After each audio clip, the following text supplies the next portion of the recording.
Welcome to another book talk with Mr. Allen. We are talking about Roll of Thunder, Hear My Cry by Mildred D. Taylor today. This is an incredible book. It's a historical fiction book, and it did win the Newbery Medal.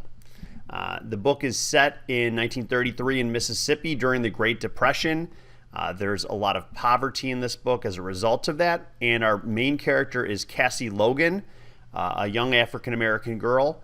Her family, the Logans, own land, which is pretty unusual at the time. Since the book is set in the Mississippi, this is the Jim Crow South. There's a lot of violence against African Americans. There is still legalized segregation. So Cassie and her siblings have to go to an all-black school that does not have the same resources as the school that their white counterparts go to. There is some justice in this book, but there is also a lot of injustice. So it's not an easy read when you see some of the horrible things that were being done to African Americans at the time.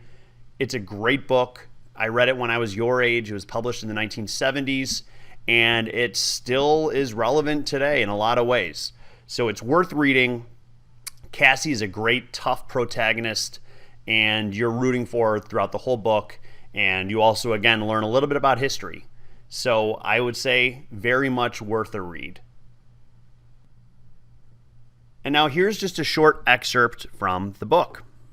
We were nearing the second crossroads, where deep gullies lined both sides of the road, and the dense forest crept to the very edges of high, jagged, clay-walled banks. Suddenly, Stacy turned. "Quick!" he cried. "Off the road!"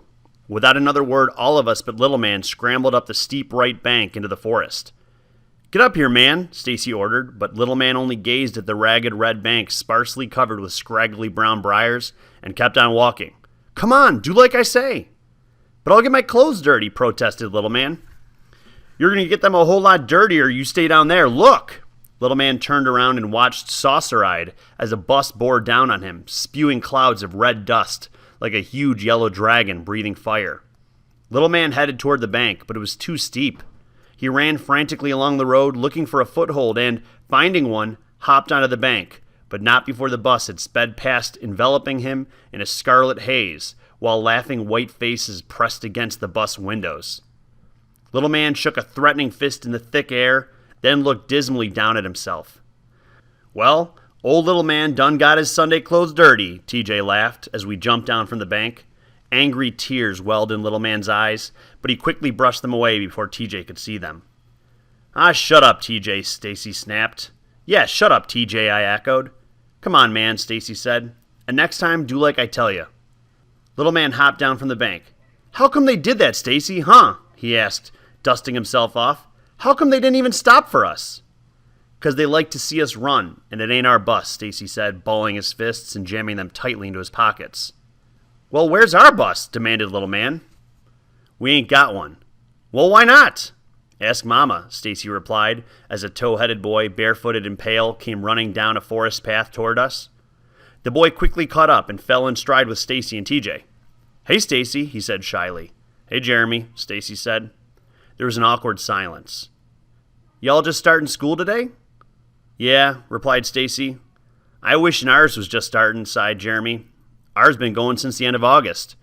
Jeremy's eyes were a whitewashed blue, and they seemed to weep when he spoke. "Yeah," said Stacy again. Jeremy kicked the dust briskly and looked toward the north. He was a strange boy. Ever since I had begun school, he had walked with us as far as the crossroads in the morning and met us there in the afternoon. He was often ridiculed by the other children at his school and had shown up more than once with wide red welts on his arms, which Lillian Jean, his older sister, had revealed with satisfaction were the result of his associating with us. Still, Jeremy continued to meet us.